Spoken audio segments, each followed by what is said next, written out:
The streets of New York were merciless that afternoon. A biting wind swept through the alleys, and snowflakes danced in chaotic silence. Julie Grace, a young homeless woman, clutched her worn coat tightly around her. The fabric, torn at the sleeves, offered little protection against the cold. Her blonde hair, tangled from nights spent on benches or in the subway, framed a face marked by hunger. It had been 2 days since she had eaten, her stomach crying out in famine. Yet, her blue eyes held a strange softness, like a flickering candle in the storm. Near a dumpster behind a bakery, she found a half-eaten piece of bread, wrapped in wax paper. To her, it was a treasure. Sitting on the sidewalk, she was about to eat it when she noticed an old man, Walter, leaning against the wall, swaying, his face pale and eyes sunken. He looked more famished than she was. Julie hesitated, the bread in her hands, her gaze shifting from the food to the man. After a long silence, she stood up and approached him gently. "Sir, are you hungry?" she asked, her hoarse voice cracked by the cold. Walter nodded, unable to speak. Julie offered him the bread with a sad smile. "I think you need it more than I do." Her words, light, masked the sacrifice. Walter took the bread, his hands trembling, and tears streamed down his cheeks. "Why?" he murmured. Julie replied, "Because sometimes, when you have nothing left, kindness is all you can offer." A few meters away, in a black SUV, Daniel Carter, a billionaire CEO, watched the scene unfold, his daughter Kelly asleep in the back. This moment, this pure compassion, touched him deeply, awakening an emotion he did not yet understand. Julie helped Walter sit on a rusty bench in the park, dusted with snow.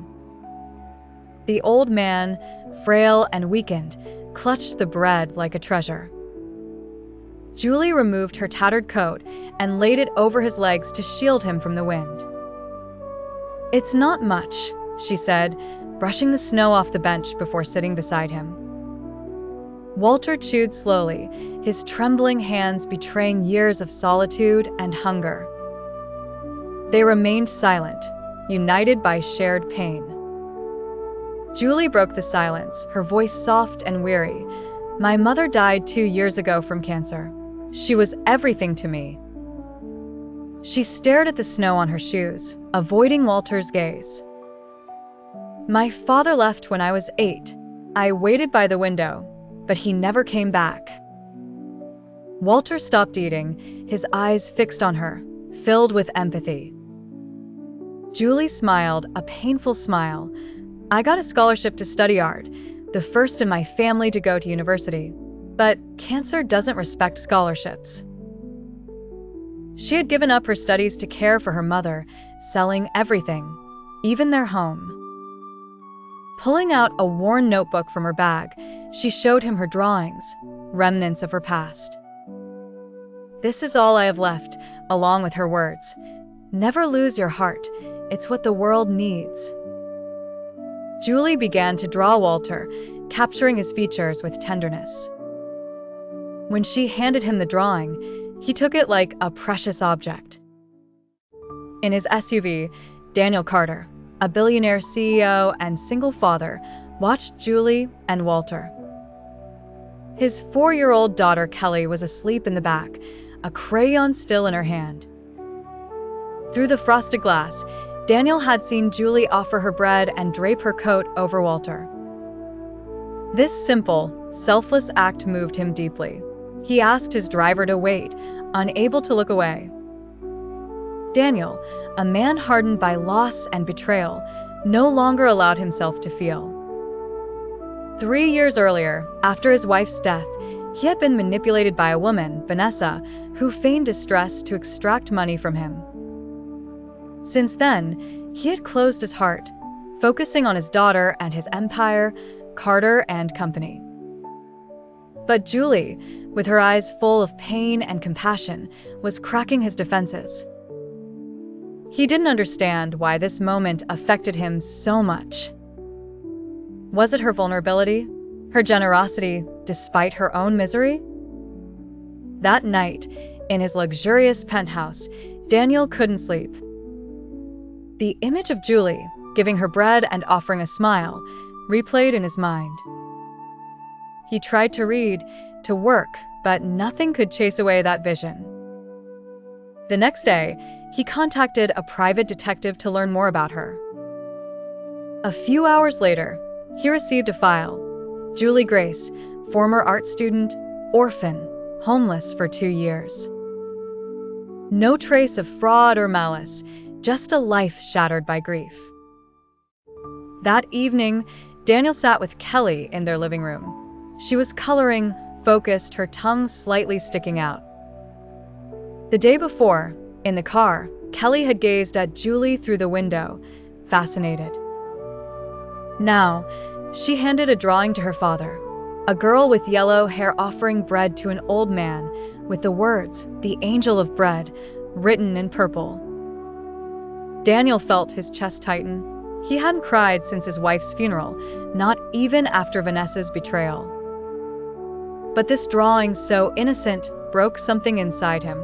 Kelly, smiling, was unaware of the impact of her gesture. Daniel held the drawing close, murmuring, "Maybe not everyone is like Vanessa." This idea, fragile yet powerful, grew within him. He decided to take action.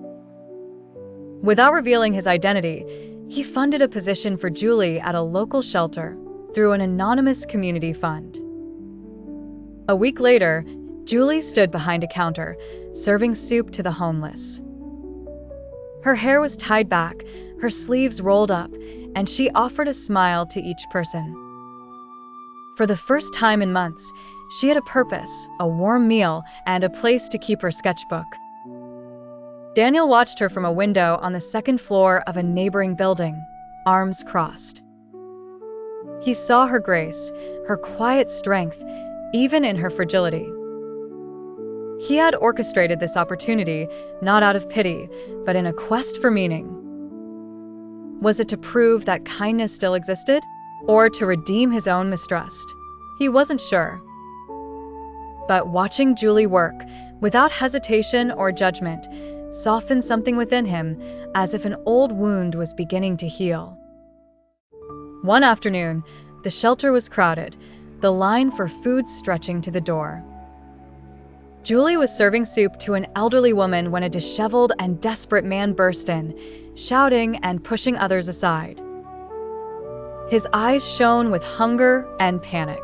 The volunteers stepped back, but Julie, without hesitation, calmly interposed. "Sir, you'll have something to eat. Please wait." The man, out of control, tried to grab a tray and shoved her. Julie stumbled, but strong arms caught her. She looked up. Daniel Carter, whom she did not yet know, was holding her firmly. Their eyes met, his intense, hers confused. The chaos faded for a moment, then a small voice cried out. Julie, Kelly, Daniel's daughter, rushed in and hugged her legs, worried. "Are you okay?" Julie moved, placed a hand on her shoulders. "Yes, sweetheart. Thank you." Daniel helped her to her feet, his hand lingering on her back. Julie, unsettled, felt an unexpected connection. Kelly, still clinging to her, smiled as if she had found a friend. Daniel watched Julie bend down to reassure Kelly, gently stroking her hair with a natural tenderness. This simple moment broke a barrier within him. Since his wife's death, he had closed himself off from the world, but Julie, with her authentic presence, reignited a glimmer of hope. He said nothing, but his gaze spoke. He saw in her a humanity he thought was lost. Julie, still shaken, felt a new warmth, a sense of being seen, not as a homeless person, but as a human being. A few days later, Julie received an invitation to visit Carter and Company, Daniel's company. Hesitant, she entered a modern space, bathed in light, her notebook clutched against her. Daniel welcomed her with a discreet warmth. "Thank you for coming. We are working on community projects, murals, art therapy for children. It might interest you." He guided her to a glass-walled room filled with canvases, brushes, and light. Julie murmured, "It's beautiful." Daniel replied, "It's yours if you want it. A place to create." Julie moved, refused any payment. "Just a warm and bright place to draw. That's all I need." Daniel was struck by her simplicity. Unlike those who negotiated titles or money, Julie only asked for the freedom to create. He agreed, and in the following days, she transformed the room into a sanctuary of art. Her drawings, full of pain and hope, captured the lives of the marginalized. One day, she brought a package for Kelly, a drawing depicting Walter on a bench, receiving bread from a blonde girl, with the caption, "Kindness never disappears. Sometimes it comes back to find you." Daniel, upon seeing the piece, felt a shock. 8 years earlier, he had been that man on a bench, broken by a business failure. A young girl, Julie, had offered him a sandwich and a smile, unaware that she was changing his life. That buried memory resurfaced, connecting their pasts in a way he had never imagined. That evening, Daniel opened a drawer in his desk and took out an old wallet. Inside, a worn napkin bore a pencil drawing, a sunflower, imperfect, signed by Julie. 8 years earlier, she had drawn it for him, a stranger on a bench, asking nothing in return. His hands trembled as he unfolded the napkin. The next day, he entered Julie's studio, placed the napkin on the table, and said, "You kept it." Julie, astonished, touched the drawing, murmuring, "It was you." Daniel nodded. "You gave me hope that day. I never forgot your face." Julie, tears in her eyes, explained, "I drew that because I didn't know how to say hope otherwise." They remained silent, surrounded by sketches and light, their lives intertwined by a forgotten act of kindness. Daniel confided, "You saved me without knowing it." Julie smiled, moved, feeling a deep connection. This moment sealed a truth. Their paths, separated by time, had crossed for a reason. Julie was no longer just a homeless woman, and Daniel was no longer just a CEO. They were two souls marked by loss, united by compassion. This revelation transformed their relationship, not into an immediate romance, but into a mutual understanding, a respect born from a shared past. Julie felt she was no longer alone, and Daniel felt he could trust again. Julie flourished in the workshop, painting raw portraits of societies forgotten. Her works, full of humanity, touched those who saw them. She began teaching art to the children at the shelter, giving new meaning to her life. Daniel, for his part, gradually opened up. One evening, he found Julie in the workshop, surrounded by sketches, her hands stained with charcoal. He sat down beside her and confided, "My wife died 4 years ago, after Kelly was born. I shut everything down after that, my heart, my trust." Julie placed her hand on his, a simple, human gesture. "You remind me of her, not by your appearance, but by the safety you inspire." Julie, moved, remained silent. Then Kelly entered, frightened by a nightmare, and snuggled against Julie. She held her close, humming a lullaby.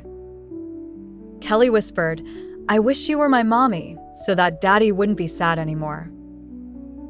Those innocent words struck Julie and Daniel. He took Julie's hand, this time with assurance.